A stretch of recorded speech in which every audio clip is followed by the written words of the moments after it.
there is nothing which destroys more lives than abortion.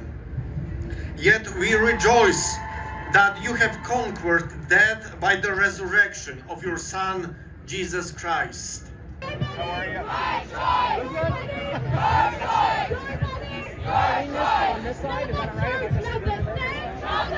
And right now we've gotten quite a few complaints. We've let you still do your job. We've still let you get all your stuff that you need. We've let you have your interviews. You let me. Yeah. I need your permission. So one last question for you. My body, my choice. My body, my choice. My body, my choice. I may not agree with you, but I care about your points of view. I want to know why you ladies are here. I'm here in good faith to get your positions as to... You're not. You're shoving cameras in random people's faces, making the people on this side of the protest uncomfortable. I don't need your permission to be here. I know that, and I don't need your permission to be here either. I'm not asking you to leave. So we're here in Ottawa, Ontario. Robert Kraychik reporting for Rebel News. We're at the March for Life. It's an annual demonstration that describes itself as pro-life in opposition to abortion. We spoke with a whole bunch of participants, got their remarks on their rationale, their motivation for being here, their views on the status quo of abortion in this country, some responses to Prime Minister Justin Trudeau's denigration of people on this side. A woman who was raped should be able to choose to not bear that child.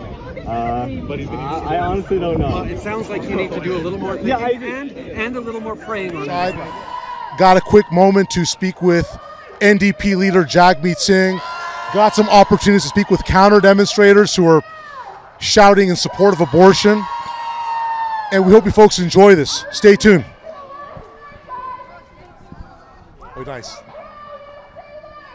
I am here because I am defending an innocent child's right to life. I am currently almost 4 months pregnant with my fifth child, and I want the world to know that children in the womb matter. They are human beings, they are a person, and from the moment of conception, their life begins. And I want women and young women to understand that you have a point in your life where you can be a mother. Do not throw it away. I'm here because of the war against the dignity of human life. And God gave us the gift of life, and God himself is life.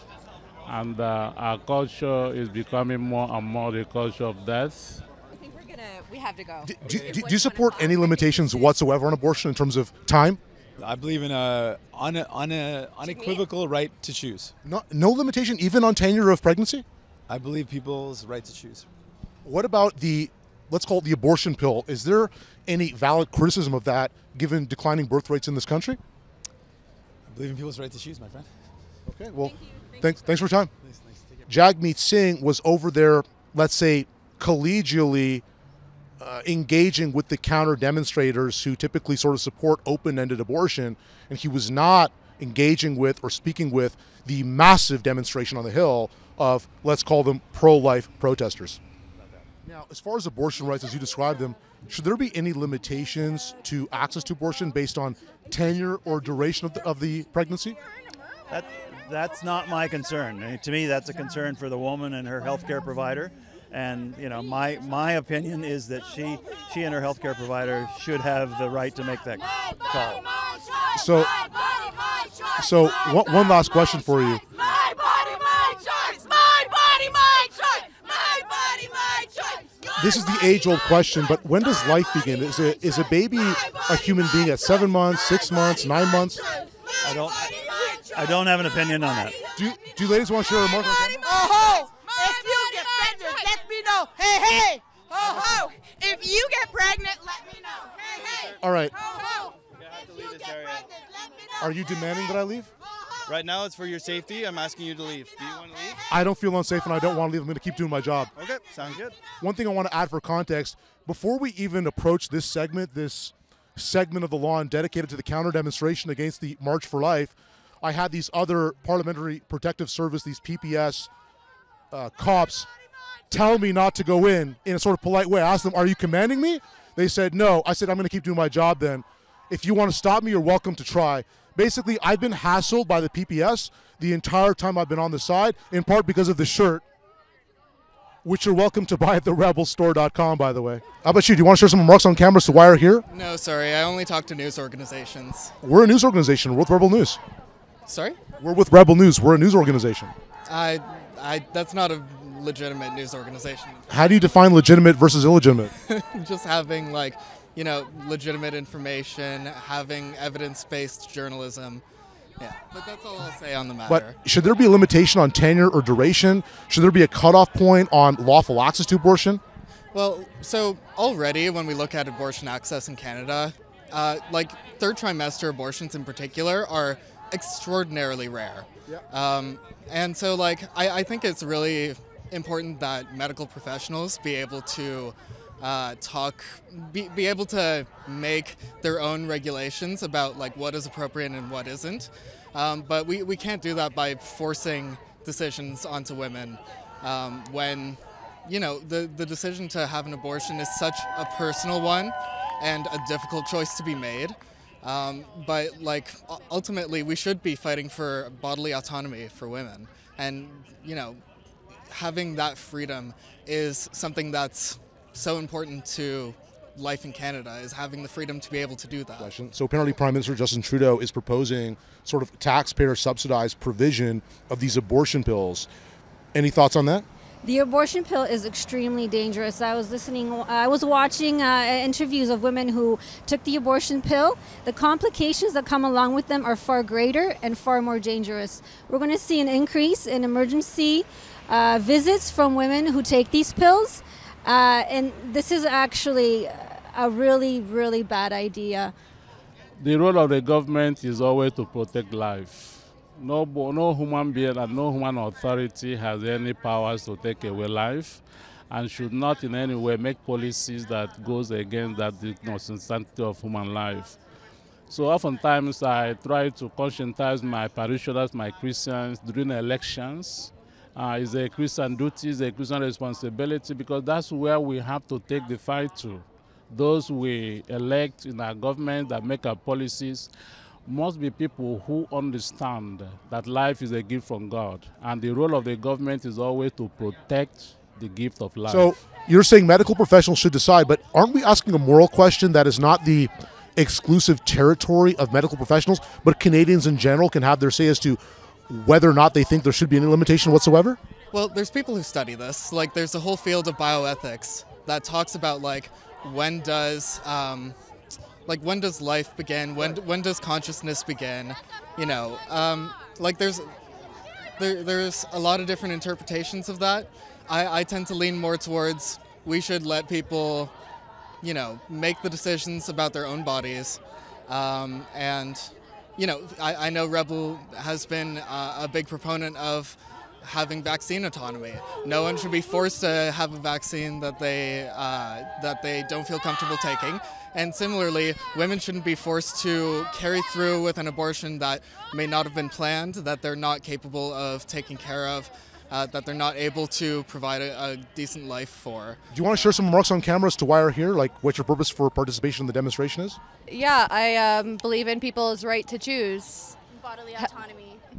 Abortion. Do you know what that word means? Bodily autonomy? I know what that term means. Okay, yes, good. You don't care, though. Obviously, you don't. I may not agree with you, but I care about your points of view. I want to know why you ladies are here. I'm here in good faith to get your positions as to... You're not. You're shoving cameras in random people's faces, making the people on this side of the protest uncomfortable. You obviously don't care about other people. I'm not responsible for other people's reactions to me. They can behave how they want to behave. Okay, I don't so you control can get that. Out of my face, please back up. So are you telling me you want to stop the interview? I'm telling you, I want you to get out of my face. You're not here in good faith. You're just here to annoy people. We entered this side of the courtyard, this counter-demonstration against the March for Life. We noticed a sort of senior white gentleman wearing a red Liberal Party of Canada jacket. He looked like he was some sort of Liberal Party apparatchik or operative or worker, and we asked him whether or not he wanted to share any remarks on camera as to his rationale for being here. He gave us this sort of derogatory, derisive insult towards Rebel News, saying something along the lines of, I only speak with real news organizations. Rebel News is not an accredited journalistic organization. What does accredited mean? And by the way, can I just ask you, you are pro-life. You've got it on your T-shirt. I would say I am generally, but there's some caveats and nuances there. That would be anti-choice. And I'm just curious how you can claim that you're an unbiased journalist when you're clearly showing your political colors. That's a great question. I'm glad you asked it. I'm not an unbiased journalist. I don't pretend to be. I actually don't believe that there is such a thing as unbiased journalism. I think that's an impossible standard. It's an undesirable standard. I also think that journalists, reporters, people that work in news media should be transparent about their biases out the gate so that people they speak with, in this case, me with you, are not surprised by where I'm coming from. I think we should have transparency and disclosure of ideas, not this faux pretense of objectivity. Well, I completely disagree. And the fact is that the whole point of journalism is to focus on facts. And Rebel News is notorious for false, inaccurate information and biased journalism. And so I guess we will have to agree to disagree on that. So maybe I can just respond to that.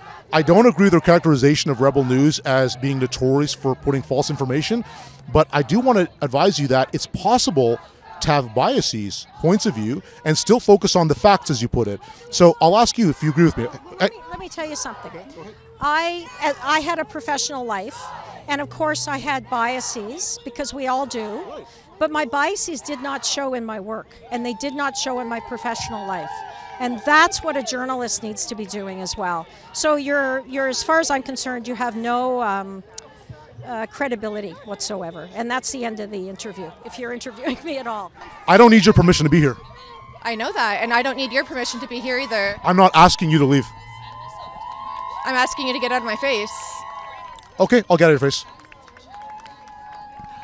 Let's go. Anyway, this chick obviously has some sort of issues with us. That's okay. It's not the first one. Won't be the last one. I think we can kind of agree at this point here that now you've gotten footage, you've talked to people, you got a bunch of interviews and stuff like that. Yeah? Yeah, I got footage. I got a bunch of interviews. That's true. Yeah. So can we just kind of head over back to the other side now? I'll make that decision when I want to. Okay. I'm just strongly suggesting that maybe you head over to the other side right now. You've gotten what you need to, right? These people are here to share their point of view on the thing. Obviously, your point of view is different than theirs. And yeah, you've gotten what you need. You've gotten some interviews. You've gotten some footage. How about we just head over to the other side now? I'll decide when I've got what I need, but full disclosure, I'm pretty close to getting there. Okay. So how much longer do you need? Not sure. I'll play it by ear. Okay. Can you give me a time frame? No. Why not? Because I'm not sure. Why not? Well, you said you're almost close. My job is ad hoc. Your job is ad hoc. Okay. Well, mine's not, right?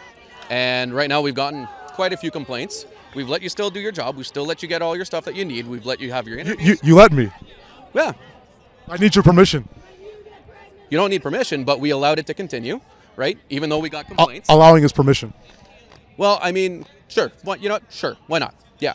Right? Because we received complaints, right? Which you're aware of because my colleagues already spoke with you, right? So now at this point, you've gotten your interviews, you've gotten your footage. So can we please just head over to the other side now?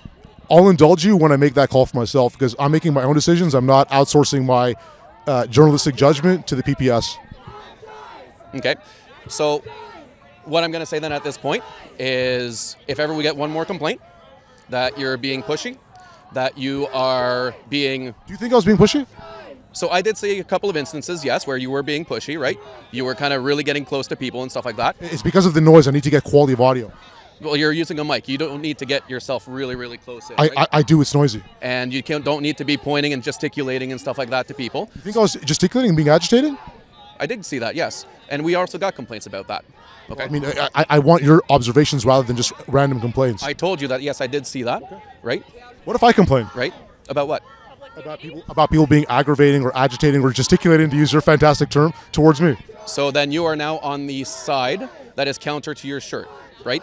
So you have an area that you can go where that's not going to happen. This is their area. So I'm here with Kaylee and Michaela here at the March for Life in Ottawa, Ontario. So ladies, why don't you tell me why you're here, what this protest is about, what the rationale is behind your participation here today? Yeah, so we're here today to support the pro-life movement. We don't believe that abortion is healthcare. We believe it is murder. And in fact, in Canada, it is actually legal to have an abortion up until 9 months, which is absolutely insane because everybody knows, even pro-choicers, that that is a full-grown sized baby. As adults, we feel we have the responsibility to step up, to speak up for the ones who are voiceless. We believe that no matter how bad the circumstance of conception, it does not change a person's dignity or value. And the science tells us that an unborn baby is still a human being, and us as Christians need to protect the most vulnerable and helpless and innocent class, and to say that it has value. The whole conversation around abortion is missing when it comes to young girls. I think that the culture's teaching young girls to avoid responsibility. When you choose to have sexual relations with someone, there's always a risk that you're going to get pregnant. And I feel that instead of taking the responsibility and going through with the pregnancy, they're aborting these babies, and they're not taking that personal responsibility. So folks, the march is starting right now. I was here last year. It was epic. It was huge. And let's see if we can get some of these folks to share remarks with us. As I have come several of the years it's been on, I fully believe in the right to life and the sanctity of life from conception till natural death. Being pro-life myself, obviously, like I would believe the same as them, right? So regardless of choice, like people believe there is a choice, but we believe that during conception an embryo is made, right? So regardless, I myself as a man also believe that's worthy to protect. Yeah, it's just, it's good to see everybody supporting life and family, and it'll never make the mainline news, but this is proof that this is a real thing that's happening. And it's going to make our news. I love stories, that's why I'm here.